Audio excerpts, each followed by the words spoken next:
Assalamualaikum warahmatullahi wabarakatuh. Bismillahirrahmanirrahim. Alhamdulillahirabbil alamin.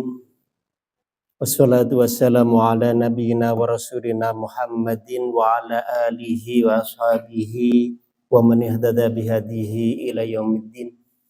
Allahumma alimna ma yanfa'una anfa'na bima 'allamtana wa zidna ilman wa amalan mutaqabbalan ya arhamar rahimin, amma ba'd. Bapak Ibu, saudara-saudari rahimakumullah, kita akan melanjutkan tadabbur surat Al-Baqarah surat nomor 2 dan kemudian ayatnya nomor 74. Ayat nomor 74 ini temanya qaswatu qulubil yahud. Jadi kerasnya hati orang-orang Yahudi. Bapak Ibu rahimakumullah, Allah Subhanahu wa taala sudah menunjukkan karunia-Nya kepada orang-orang Yahudi. Allah menyelamatkan orang-orang Yahudi dari kekejaman Firaun, kekejaman Haman, dan kemudian juga ada Qarun, dan kemudian menyelamatkan mereka dari tenggelam. Dan kemudian Allah memberikan kenikmatan yang lain berupa makanan dan minuman, al-manna wassalwa. Allah memberikan kenikmatan berupa awan. Jadi di padang pasir, gurun Yordan, itu kalau siang panasnya luar biasa. Namun Allah Subhanahu wa taala memberikan nikmat. Jadi kalau pas panas terik matahari, awan datang menaungi orang-orang Bani Israel, orang-orang Yahudi, sehingga mereka tidak terlalu kepanasan. Namun ternyata setelah Allah Subhanahu wa taala menunjukkan mukjizatnya kepada mereka, bayi orang yang sudah mati terus kemudian dipukul dengan anggota badan dari sapi yang sudah disembelih. Ternyata orang yang sudah mati itu bisa hidup lagi dan kemudian bicara. Ketika ditanya, siapa yang membunuhmu? Langsung jawab bahwa yang membunuh dia adalah anak muda yang sedang ingin mendapatkan warisan dari pamannya tadi. Nah, setelah Allah Subhanahu wa taala menunjukkan mukjizat-mukjizat itu dan karunia itu, ternyata hati orang-orang Yahudi semakin keras. Maka digambarkan dan dijelaskan oleh Allah Subhanahu wa taala, summa qasat qulubukum. Kemudian hati kalian menjadi keras. Mim ba'di dzalika, setelah itu semuanya. Setelah peristiwa-peristiwa yang dijelaskan kemarin, hatinya orang Yahudi semakin keras. Keras sampai tidak bisa ditembus oleh apapun. Oleh hidayah, tidak bisa. Fahiya kal hijarati, dan kerasnya hati orang Yahudi itu seperti batu. Au asyaddu qaswah, bahkan lebih keras daripada batu. Wa inna minal hijarati lama yatafajjaru minhul anhar. Batu-batu itu bisa ditembus oleh air, dan kemudian bahkan dari celah-celah batu muncul sungai, mata air. Jadi kadang dari celah-celah batu itu justru ada air yang sangat jernih. Batu saja bisa ditembus air, sementara hatinya orang Yahudi tidak bisa ditembus oleh apapun. Saking kerasnya hati orang Yahudi. Bapak Ibu rahimakumullah, dulu ada kisah. Ada seorang ulama yang kemudian digelari dengan Imam Ibnu Hajar. Ibnu Hajar anake Watu. Kenapa? Karena ada kisah. Ketika imam ini masih muda, masih remaja, dia nyantri. Setelah belajar setahun, 2 tahun, 3 tahun, ternyata orang mudeng-mudeng, tidak paham-paham. Dia yakin bahwa dia memang tidak layak untuk ilmu. Maka dia milih untuk pulang ke kampungnya. Nah, di tengah jalan hujan turun. Dia kemudian istirahat di dalam gua kecil. Ternyata apa? Di depan gua itu ada air yang netes. Air itu netes dan kemudian mengenai batu. Batu itu sangat keras. Maka anak muda ini yakin batu ini berlobang pasti karena air yang menetes terus-menerus bertahun-tahun. Batu yang keras ketika ditetesi air terus-menerus ternyata bisa berlobang.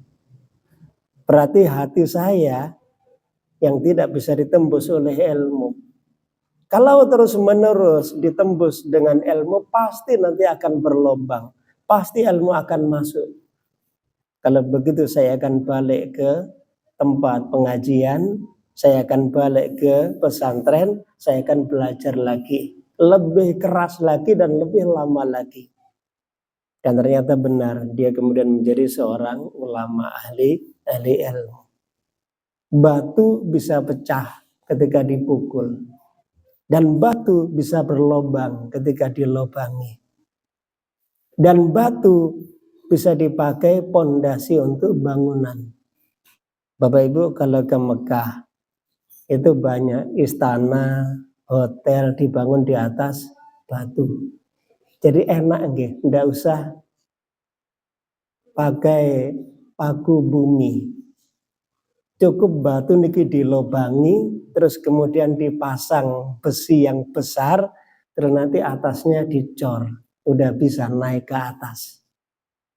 Bahkan batu ini lebih keras daripada besi yang ditancapkan ke tanah hingga beberapa puluh meter.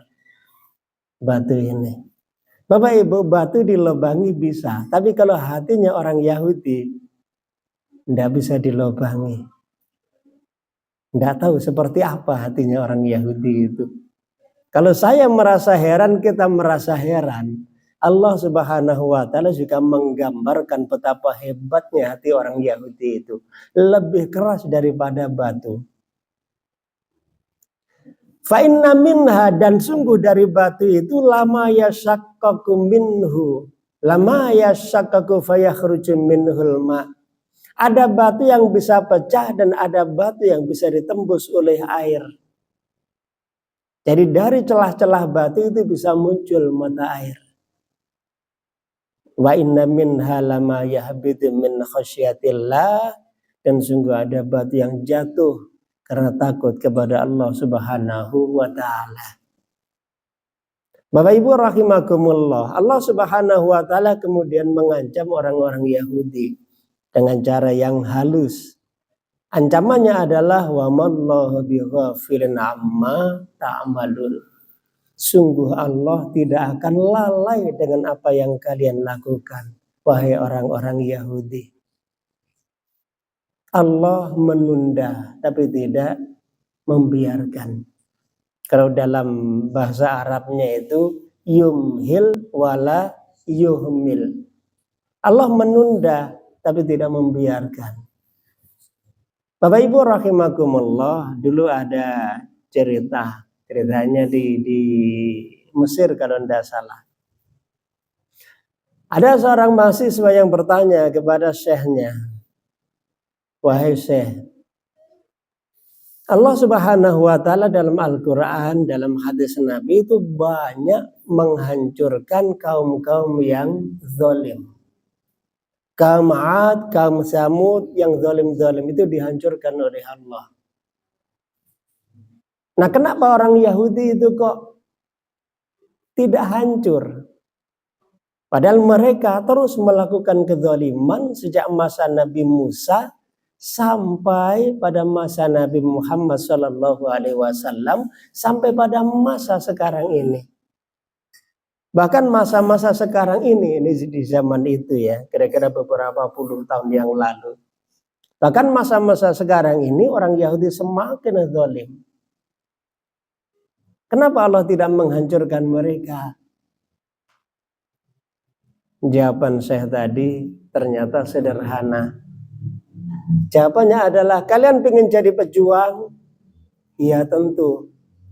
Kalau kalian ingin jadi pejuang berarti kalian punya medan juang.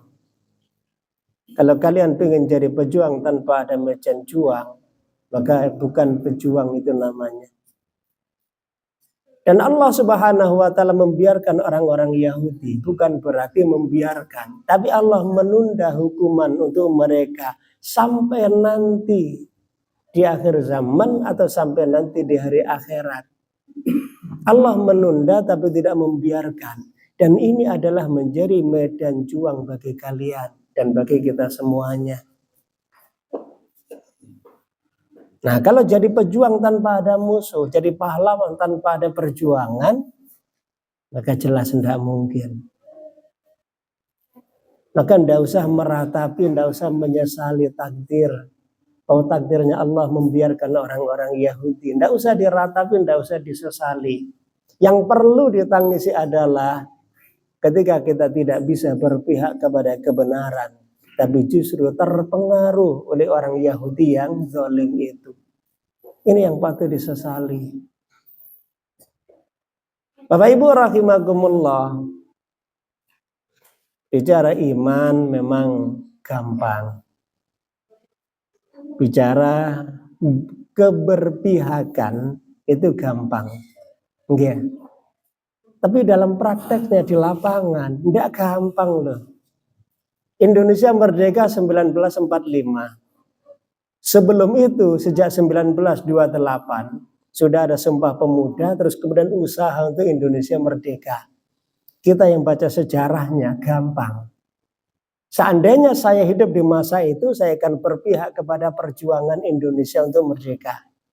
Tapi kalau kita lihat dalam sejarah, ternyata banyak loh orang-orang Indonesia yang berjuang untuk penjajah Belanda. Banyak. Kok bisa? Ya bisa. Kenapa? Karena masa itu samar. Dan mikir Indonesia merdeka mungkin ya, apa iya? Apa bisa secara fakta, secara, kalau dalam istilahnya de facto de jure, secara fakta dan secara hukum, Indonesia bagian dari wilayah Belanda. Maka disebut dengan India Belanda. Jadi wilayah Indonesia, wilayah Belanda yang ada di Indonesia. Dan dalam hukum internasional, negara manapun boleh punya wilayah di luar negeri, di luar benua. Pokoknya Perancis punya wilayah di Amerika, di Afrika. Inggris punya wilayah di Afrika, di Eropa, di Asia. Dan itu hukum itu resmi. Maka zaman itu kira-kira kalau kita hidup di zaman itu, ya, zaman penjajahan itu kita berpihak kemana? Kalau sekarang seenak, udah jelas mana kawan mana lawan. Tapi kalau zaman dulu antara kira-kira 1906, 1900-an sampai tahun 1945 itu tidak jelas mana kawan mana lawan. Jadi bisa jadi kalau kita hidup di masa itu kita gabung dengan yang tadi, yang bersama Belanda tadi. Kenapa? Karena lebih menguntungkan. Makanya setiap suku itu punya slogan, mangan orang mangan pokoknya ngumpul. Artinya apa, makan atau tidak makan kita harus berkumpul dengan pribumi, bukan dengan Belanda, meskipun tidak makan. Akhirnya kalau dibaca zaman sekarang, wah kayaknya orang Jawa itu males ya. Mangan orang mangan pakai ngumpul. Itu zaman dulu, artinya ngumpul bersama pribumi, bukannya perang ke Belanda. Meskipun jadi pegawai Belanda itu kaya, raya, rumah, gaya. Itu zaman itu. Kalau kita bacanya zaman sekarang, gitu. Tapi kalau bacanya zaman itu ya itu keren, slogan yang kuat nih, kemangan ramangan pakai ngumpul ini. Tidak gabung dengan penjajah. Nah, Bapak Ibu rahimakumullah. Jadi masa-masa perjuangan itu memang berat. Ya, masa-masa perjuangan itu berat. Allah Subhanahu wa taala memberikan ujian. Ujian untuk umat Islam adalah Yahudi. Memang dalam Quran sudah dijelaskan, latajidanna asyaddan nasi adawatan lil ladzina amrul yahuda. Wahai umat Islam, orang yang beriman, kalian akan mendapati musuh kalian yang paling berat itu adalah orang-orang Yahudi. Dan Rasulullah juga menghadapi musuh yang sangat berat juga dari orang-orang Yahudi. Dan umat Islam nanti sampai akhir zaman itu juga akan menghadapi musuh yang berat, yaitu orang-orang Yahudi ini. Bahkan nanti mendekati kiamat itu pemimpin Yahudi namanya Dajjal itu nanti akan muncul. Dan siapapun dari umat Islam tidak ada yang mampu mengalahkan Dajjal. Karena tidak ada yang mampu, Allah menurunkan seorang tokoh namanya Nabi Isa alaihi salam. Hanya dia yang mampu mengalahkan Dajjal nanti di akhir zaman. Nah, Bapak Ibu rahimakumullah, apakah kemudian berpihak kepada yang benar itu mudah? Enggak. Sulit. Butuh keyakinan yang kuat. Dulu para sahabat Nabi tahun ke-9 Hijriah. Bulannya bulan Zulhijjah. Awal bulan Zulhijjah, tahun ke-9 Hijriah. Rasulullah belum menunaikan haji. Jadi Rasulullah haji tahun ke-10 Hijriah. Jadi tahun ke-9 itu haji pertamanya para sahabat Nabi. Amirul Haji yang pertama adalah sahabat Abu Bakar As-Siddiq. Setelah sahabat Abu Bakar pergi berangkat dari Madinah ke Mekah, terus kemudian menyusul sahabat Ali bin Abi Thalib berangkat menuju ke Mekah. Untuk apa? Untuk mengumumkan bahwa mulai dari sekarang, berarti Zulhijjah tahun 9 Hijriah. Mulai dari sekarang, orang kafir tidak boleh tinggal di Mekah dan tidak boleh masuk Mekah. Maka secara perlahan mereka diberi waktu sekitar 3 bulan. Berarti mulai dari Zulhijjah, Muharram, Safar. Begitu masuk bulan Rabiul Awal, nah mereka sudah harus pergi meninggalkan Mekah. Mereka diizinkan untuk membawa semua kekayaan mereka. Bapak Ibu rahimakumullah, yang protes orang Islam apa orang kafir? Ketika orang kafir tidak boleh tinggal di Mekah. Ternyata yang protes itu orang Islam. Kenapa kok yang protes itu orang Islam?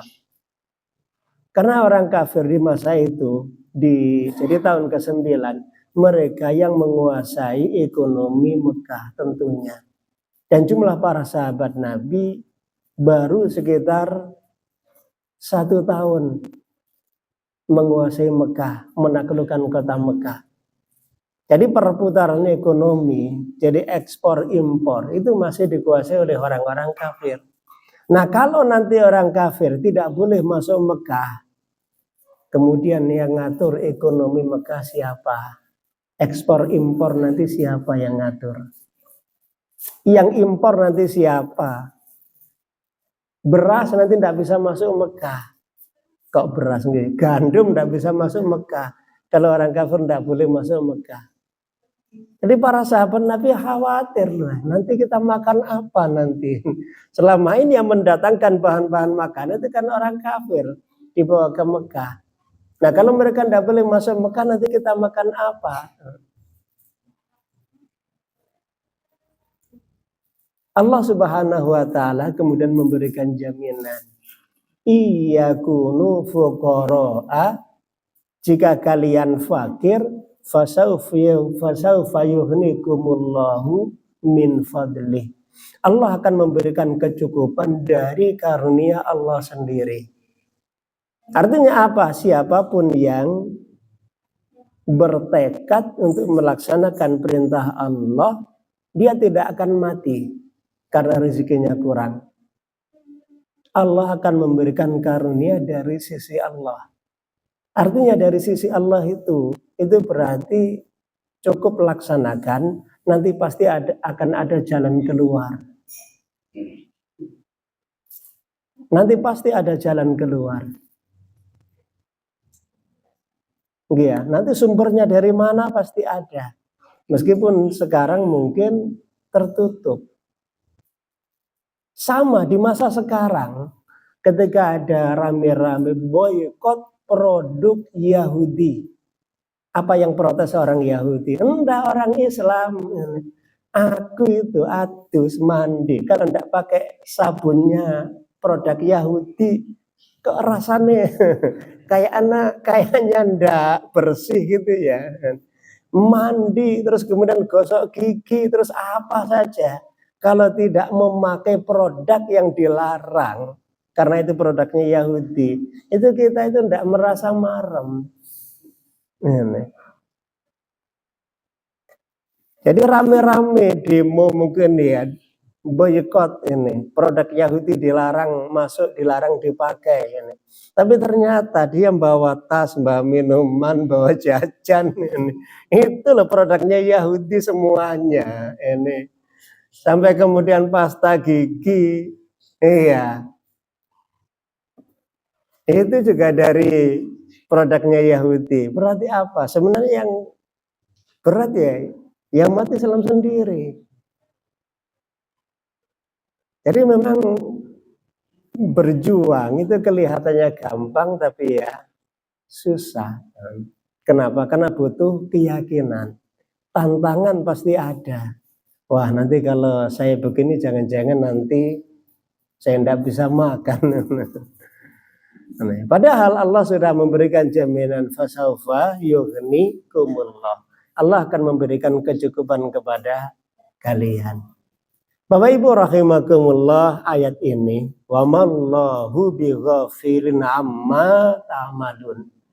Allah tidak akan lalai dari perbuatan orang-orang Yahudi. Amma ta'malun ini dari perbuatan kalian. Nah, yang dimaksud dengan kalian adalah orang-orang Yahudi yang zalim. Jadi konteksnya ini, ayat ini untuk orang-orang Yahudi yang zalim. Bapak Ibu rahimakumullah, hanya saja memang Yahudi ini unik. Yang tidak jalan di orang-orang Yahudi itu adalah amar ma'ruf nahi mungkar. Ini yang tidak jalan. Makanya Rasulullah SAW itu menjelaskan bahwa kalian itu umat Islam, artinya begini hadisnya, jangan seperti orang Yahudi. Nah, orang Yahudi itu ketika ada yang berbuat zalim, dibiarkan. Paling dilarang hanya 1 kali, 2 kali. Setelah melarang besoknya ikut. Besoknya ikut rame-rame. Bapak Ibu rahimakumullah, seandainya tidak ada pertolongan dari Allah, kita umat Islam pasti akan mengikuti Yahudi. Pasti akan mengikuti Yahudi. Seandainya tidak ada pertolongan dari Allah.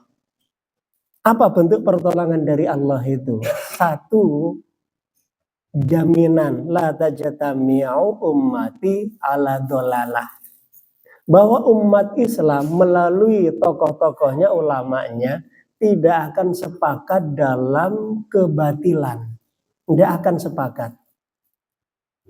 Jadi umat Islam itu tidak akan sepakat pada kesesatan. Ketika ada keyakinan menyimpang dari Al-Quran, pasti umat Islam tidak akan setuju. Bedanya kalau orang Yahudi, dan mohon maaf ini, direkam juga tidak apa-apa. Saudara kita orang Kristen, keyakinan mereka itu berbeda dengan kitab suci mereka. Keyakinan mereka berbeda dengan kitab suci mereka. Dan ini sudah umum, mereka juga ngerti. Kalau ditanya, keyakinan ini ada enggak dalam kitab suci? Enggak ada. Keyakinan ini. Jadi keyakinan mereka tidak ada di dalam kitab suci. Terus itu hasil dari mana keyakinan itu? Dari kesepakatan tokoh-tokoh agama. Orang Yahudi juga sama, punya keyakinan. Tapi keyakinan mereka banyak yang tidak ada di dalam kitab suci mereka. Kalau umat Islam ketika punya keyakinan, pasti keyakinan itu ada di dalam Al-Quran. Ketika muncul satu keyakinan yang kemudian tidak ada dalam Al-Quran, maka itu pasti akan ditolak. Rukun iman, rukun Islam itu ada keyakinan umat Islam. Dan semuanya ada di dalam Al-Quran. Adapun penjabarannya secara rinci nanti ditemukan dalam hadis Nabi. Allah yang memberikan jaminan, la tajtami'u ummati ala dolalah. Umat Islam tidak akan sepakat dalam kesesatan. Nah, selain Islam, masalahnya di situ. Mereka sepakat untuk sesat.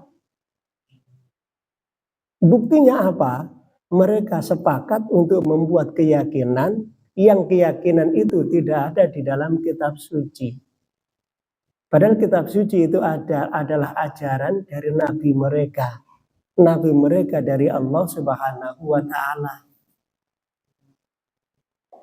Nah, terus yang kedua, jaminan untuk umat Islam itu adalah Allah yang menjaga Al-Quran. Seandainya bukan Allah yang menjaga Al-Quran, pasti Al-Quran sudah berubah. Kenapa? Karena umat Islam tidak selalu menang. Iya, kadang menang, kadang kalah. Umpamanya kalau dihitung 100 tahun yang lalu saja, 1900, ya sekitar 920, itu tidak ada negara muslim yang merdeka, itu tidak ada. Apa ada tahun 1920 negara muslim yang merdeka? Tidak ada. Daulah Utsmaniyah itu sudah dikendalikan oleh kekuatan Turki muda yang mereka sekolah dipimpin oleh Mustafa Kemal Atatürk. Saudi belum berdiri. Saudi berdiri 1924. Terus yang lain-lain Indonesia malah belum ada. Karena baru berdiri 1945, gitu ya. Negara-negara Arab rata-rata berdiri 1945 atau 1950, negara-negara di Arab itu. Mereka semuanya dijajah mulai dari Maroko sampai Merauke. Dan dulu juga pernah terjadi tahun 1100 Masehi. Itu berarti Islam belum banyak di Indonesia, masih berpusat di Timur Tengah. Ada kekuatan asing dari pasukan Salib, terus kemudian dari Syiah, Syiah Ismailiyah, Syiah Itsna Asyariyah, mereka yang menguasai Timur Tengah. Nah, tapi Allah yang menjaga Al-Quran sehingga apa? Siapapun yang ingin merubah Al-Quran pasti akan ketahuan. Anak kecil itu nanti pasti akan menolak ini. Paman, ini kok tidak ada paman? Anak kecil itu nanti akan menolak ini. Ini bukan kitab suci kami, ini paman. Jadi Allah yang menjaga. Dua ini menjadi jaminan bahwa Islam itu akan tetap dijaga oleh Allah kebenarannya. Kitab suci sebagai sumber utama yaitu Al-Quran dijaga oleh Allah. Dan terus kemudian umat Islam tidak akan sepakat dalam kesesatan. Tidak akan. Maka sejak zaman dulu sampai kiamat yang namanya rukun iman, rukun Islam itu tidak akan berubah. bahwa Nabi Muhammad Nabi terakhir itu tidak akan berubah itu. Meskipun banyak orang yang ngaku jadi Nabi. Tetap ini keyakinan umat Islam tidak akan berubah, Allah yang menjaga. Nah Bapak Ibu rahimakumullah, ada pun orang Yahudi ini, mereka justru sepakat dalam kesesatan. Terus yang lain membiarkan ikut. Jadi ya sama saja ya. Kalau yang lain sesat ini terus kemudian yang lain membiarkan, ya akhirnya semuanya jadi seakan-akan setuju dengan kesesatan itu. Lalu siapa yang kemudian bisa mengingatkan mereka? Tidak ada. Kitab sucinya juga sudah tidak jelas dan mereka juga sepakat dalam kesesatan. Tapi kalau umat Islam kitab sucinya jelas. Terus umat Islam ada jaminan bahwa umat Islam tidak akan sepakat dalam kesesatan. Ketika ada satu pemahaman yang menyimpang, pasti akan muncul pro dan kontra di kalangan umat Islam.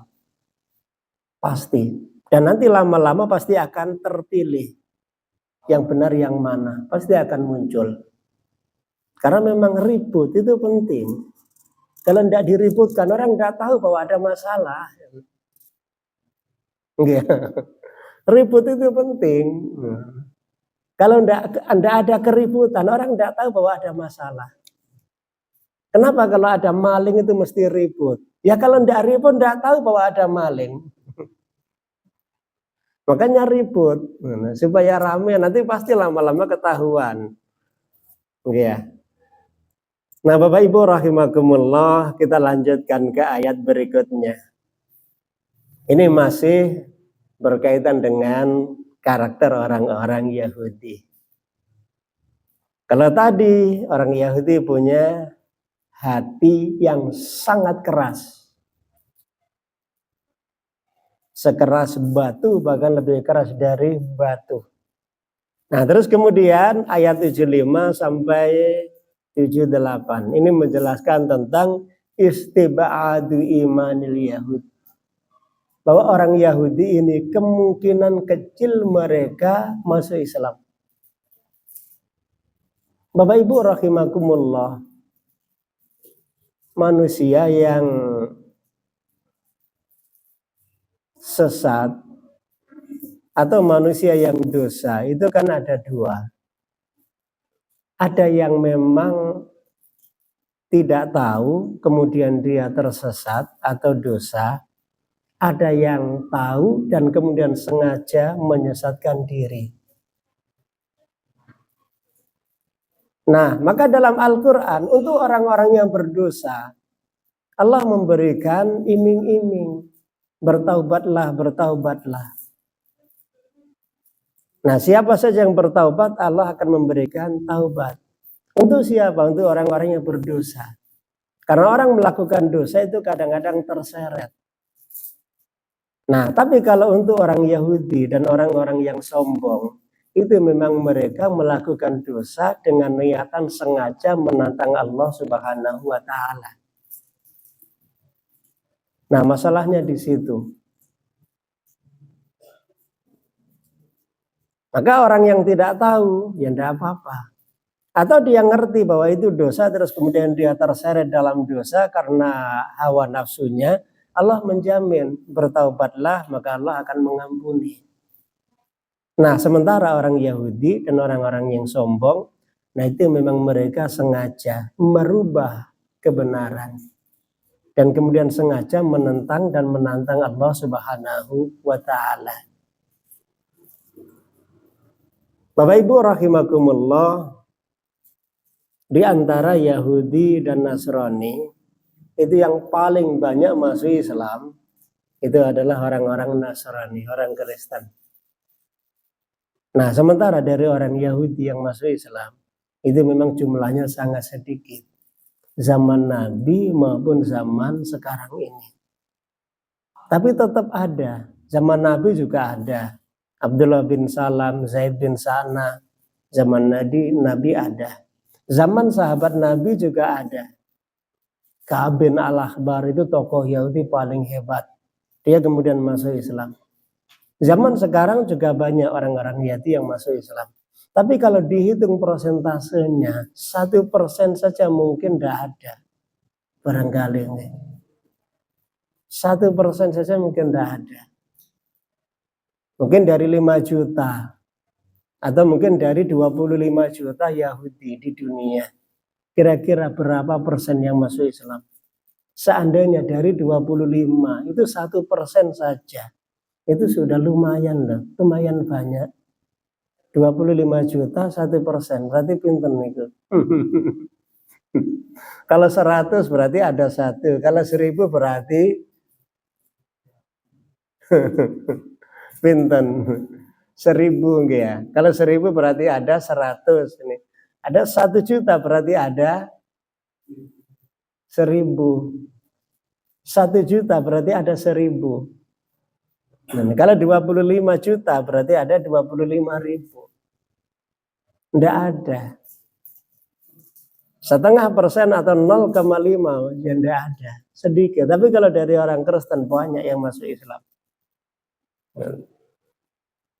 Dan memang Allah Subhanahu wa taala memberikan penjelasan, wala tajidanna hum aqraban nasi mawaddatan lil ladzina amanu yahuda wal ladzina asyraku wala tajidannahum aqrabahum mawaddatan lil ladzina qalu inna nasara.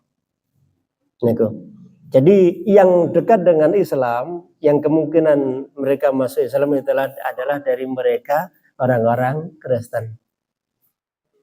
Nah, Bapak Ibu rahimakumullah, maka dalam surat Al-Fatihah dibedakan. Ada dolin, ada maghdub. Nah, kalau dolin itu orang yang tersesat. Nah, kalau maghdub itu orang yang dibenci. Nah, yang dibenci itu adalah orang-orang Yahudi. Nah, kalau orang Kristen itu disebut dolin, yang tersesat. Mereka tersesat jalan. Orang kalau tersesat itu diingatkan insya Allah. Tapi mereka yang sengaja menyesatkan diri, kalau diingatkan, ya. Bapak Ibu rahimakumullah, kita baca ayat ke-75. A'udzubillahi minasyaitonir rajim. Afatatma'una ayyu'minu lakum. Apakah kalian berharap mereka orang Yahudi akan beriman sebagaimana kalian beriman? Waqad kana fariqum minhum yasma'una kalamallah. Sementara ada segolongan dari mereka. Mereka mendengarkan kalamullah. Mereka tahu mana yang benar, mana yang salah. Mereka membaca Taurat dan mendengar Taurat. Dan bahkan ada yang menjelaskan mereka itu ikut bersama Nabi Musa alaihissalam. Mereka dipilih oleh Nabi Musa untuk kemudian ikut bersama-sama menghadap Allah Subhanahu wa taala. Ternyata apa? Tokoh pilihannya Nabi Musa dan mereka diajak ibadah bareng dengan Nabi Musa. Dan kemudian mendengarkan kalamullah bersama Nabi Musa, itu saja mereka bisa kufur. Ya. Itu saja mereka bisa sesat, bisa kufur. Summa yuharrifunahu min ba'di ma aqaluhu wa hum ya'lamun. Jadi mereka yang benar-benar paham saja, kemudian mereka yuharrifunahum, merubah isi kitab Taurat. Dan mereka paham. Dalam Quran dijelaskan dengan kata mimba dima aqaluhu. Setelah mereka benar-benar paham. Terus ditambah lagi wahum ya'lamun, dan mereka ngerti. Jadi mereka sengaja tersesat dan menyesatkan itu dalam keadaan paham, sadar, ngerti. Itu saja mereka masih tersesat, apalagi yang lain. Wa idza laqul ladzina amanu qalu amanna. Terus kemudian ada kelompok yang lain, yaitu mereka yang hidup bersama Rasulullah Shallallahu Alaihi Wasallam. Ketika mereka ketemu dengan para sahabat Nabi, mereka mengatakan amanna, kami beriman. Wa idza khala ba'dhum ila ba'din, tatkala mereka kumpul sesama Yahudi kumpul sesama Yahudi, maka qalu atuhadditsunahum bima fatahallahu alaikum. Mereka saling mengingatkan, jangan menceritakan apa yang telah dijelaskan oleh Allah kepada kalian. Maksudnya apa? Dalam Taurat itu ada penjelasan tentang Nabi akhir zaman, yaitu Nabi Muhammad Shallallahu Alaihi Wasallam. Tapi orang Yahudi sepakat untuk menyembunyikan kebenaran itu. Kenapa? Mereka takut liyuhajjukum biha inda rabbikum. Karena nanti akan menjadi hujjah bagi orang-orang Yahudi. Yahudi paham, ngerti bahwa dalam Taurat ada perintah untuk mengikuti Nabi akhir zaman. Nabi Musa memerintahkan umatnya untuk mengikuti Nabi akhir zaman, dan mereka paham bahwa Nabi akhir zaman itu sudah ada di depan mereka. Tapi ternyata mereka tidak mau beriman dan menyembunyikan. Afala ta'qilun, tidakkah mereka berakal? Dan anehnya Bapak Ibu, mereka tidak berakal itu sampai sekarang. Tapi kan orang Yahudi itu cerdas. Iya, mereka cerdas. Tapi dalam Al-Quran ditanyakan kecerdasan mereka. Afala ta'qilun, apakah mereka tidak berakal? Cerdas kok tidak berakal? Itulah kenyataannya. Enggak ya? Aneh tapi nyata. Enggak. Alhamdulillah, mudah-mudahan yang kita bahas ini memberi manfaat untuk kita bersama. Mohon maaf bila ada khilaf, dan insyaallah akan kita lanjutkan pada pertemuan yang akan datang berkaitan dengan sifat orang-orang Yahudi. Makaten nyuwun ngapunten menawi wonten keluputan, subhanakallahumma bihamdika asyhadu an la ilaha illa anta astaghfiruka wa atubu ilaik. Assalamualaikum warahmatullahi wabarakatuh.